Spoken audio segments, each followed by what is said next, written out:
No wonder there's little pieces laying around. It's shaking itself apart.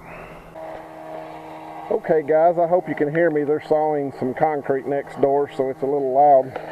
I picked up a blade and the motor. I don't know if you can tell, this is where this blade was bent. I pulled it back up some, but it's creased. And it looks like it actually shook off one of the weights too. You can see where there used to be one there if I can get the camera just right. I went to my local supply house and he had, I swear, Packard made the blade for this. It's identical. So we got lucky there, and then I just got a traditional reversing motor. It's a little bigger than this one, but it should work just fine. So let's get it put on.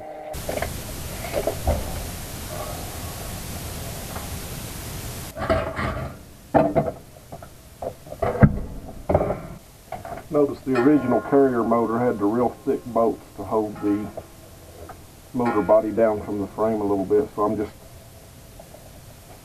using the nuts that came with it to do the same thing, and then I'll use the original top bolts so I can snap the plastic cover back on.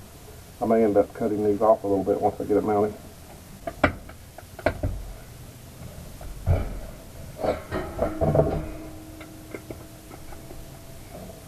Don't have to cut the studs off, that's great. Now, then you folks trying this at home, most universal condenser fan motors will have plugs in them, one on each side depending on which way it's mounted. You're supposed to take the plug out that's facing downward. I don't know how many motors I've went to that have failed, and you go out and take them out and water runs out of them.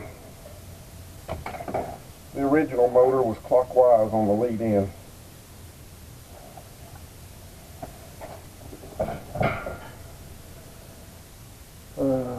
Clockwise on this one would be orange and purple together, which is backwards.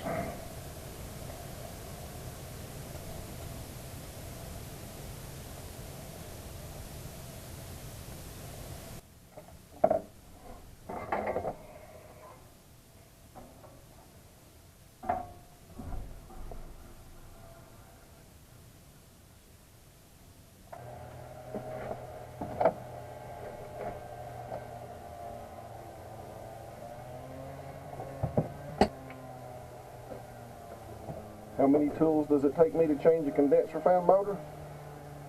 All of them. Let's go to the job site.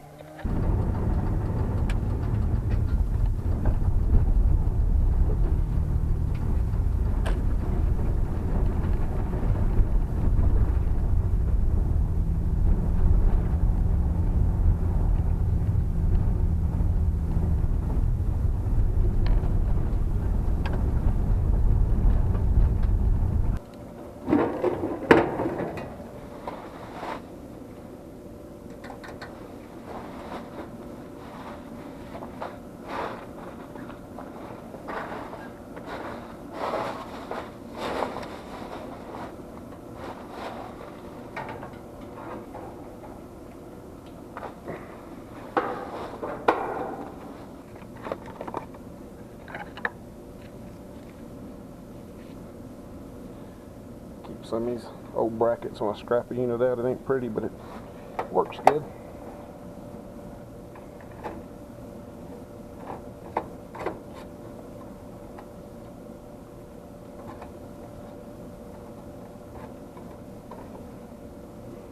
Just notice.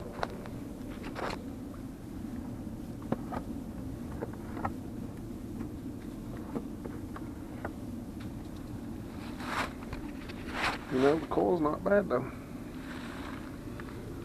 Yeah, maybe on this side. Yeah, it needs a cleaning. Not today.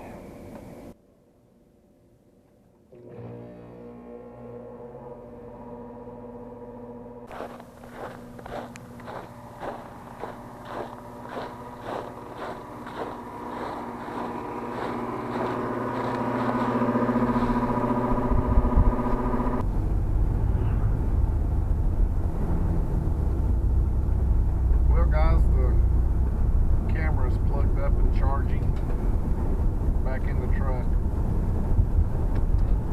I don't know how much of the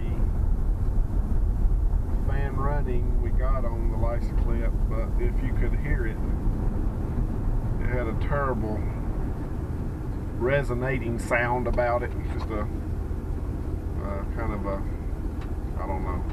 I've had several motors do that over the past couple of years, usually those broad ocean motors from China, and it's just like there's something wired wrong inside the motor and it's fighting against itself, and it creates that annoying sound. It looked like it was spinning faster than the other 800 RPM motor on the other unit, so I don't know. I had a used one on the truck. I stuck on it, taking this one back, but we will get another motor and swap it out. Otherwise it's not shaking and it sounds okay, and that old motor will probably last forever. I might even ask the guy if he wants me to just leave it on there and swap it out if it ever needs one. So that's all for today.